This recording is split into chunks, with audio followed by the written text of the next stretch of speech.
Hello everyone, कैसे हो आप स्वागत है एक बार फिर से आप सभी का आपके अपने YouTube channel knowledge for destination में। तो गाइज, हरियाणा कौशल रोजगार निगम में होने वाली भर्तियों की प्रक्रिया के नए नियम आ गए हैं। नए नियमों को मंजूरी मिल गई है, यानी कि नई पॉलिसी आ गई है। तो अब कैसे सिलेक्शन होगा, किस प्रकार से नंबर मिलेंगे, ये हम इस वीडियो में जानेंगे।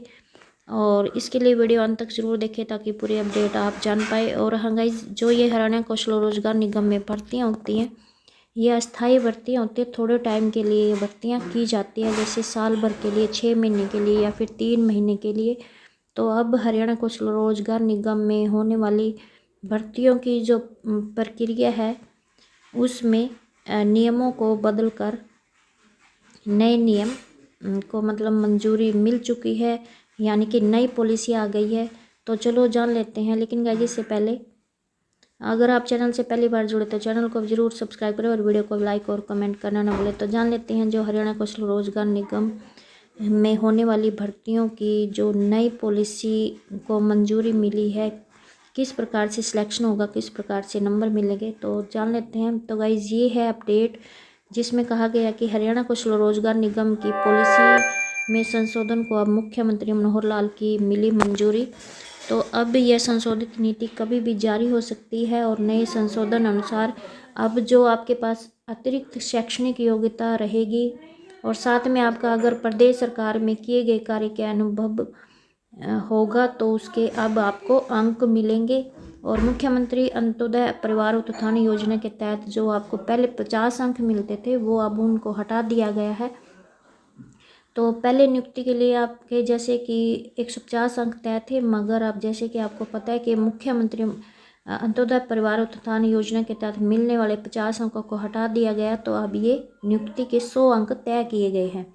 और अधिकतम उम्र में भी अब 5 साल की छूट दी गई है। जो भी हरियाणा कौशल रोजगार निगम के तहत नियुक्त कर्मचारी है, वो अधिकतम 58 साल तक की सर्विस दे सकता है। और अतिरिक्त स्किल क्वालिफिकेशन के जहां पहले 20 अंक मिलते थे, अब 5 अंक मिलेंगे। तो यहाँ पे दिखाया गया कि कौशल रोजगार निगम की पॉलिसी में ये मुख्य बदलाव किए गए हैं।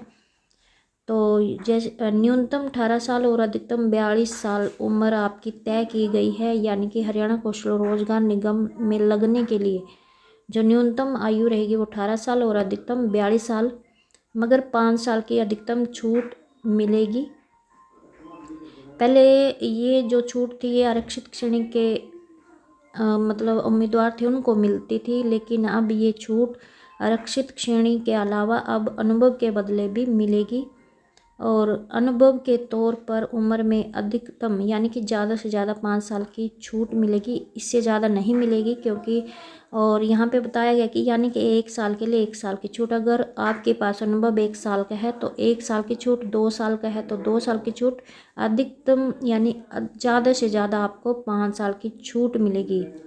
अगर किसी ने 5 साल से ज़्यादा सर्विस की है तो अधिकतम 5 साल की छूट मिलेगी। यहाँ पे दिखाया हुआ देखो, कौशल रोजगार निगम के तहत नियुक्त कर्मचारी को अब साल में प्रोराटा अनुपातिक आधार पर 1 महीने में कैजुअल लीव और 1 मेडिकल लीव ले सकेंगे। मगर साल में चाहे आप महीने में 1 कैजुअल लीव और 1 मेडिकल लीव लो, लेकिन साल में अधिक से अधिक 10 कैजुअल लीव और 10 मेडिकल लीव ले सकेंगे, इससे ज़्यादा नहीं। और महिला कर्मचारी को प्रसूति अवकाश का लाभ भी मिलेगा। पुरानी पॉलिसी में जो क्लोज 8.2 था उसको डिलीट कर दिया गया है। इसमें क्या था कि इसमें उसी जिले के अनुभवी उम्मीदवार को प्राथमिकता देना या फिर उपलब्ध न होने पर दूसरे जिले के उम्मीदवार को प्राथमिकता देना, अगर दोनों नहीं है तो अन्य योग्य उम्मीदवार को नियुक्ति देने की शर्त थी, अब उसको हटा दिया गया है।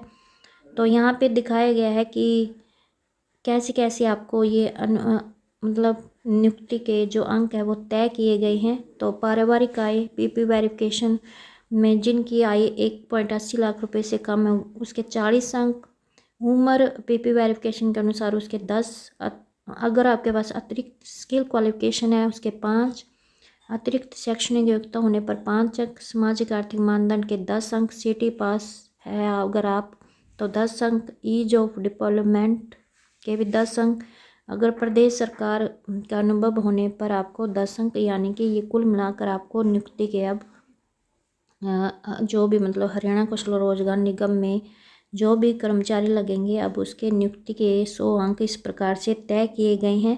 पहले यही मतलब 150 अंक थे, अब ये 100 अंक मतलब तय किए गए हैं। और 2 नए बिंदुओं के नए अंक दिए हैं, जबकि बिंदु के अंक मतलब घटाए गए हैं।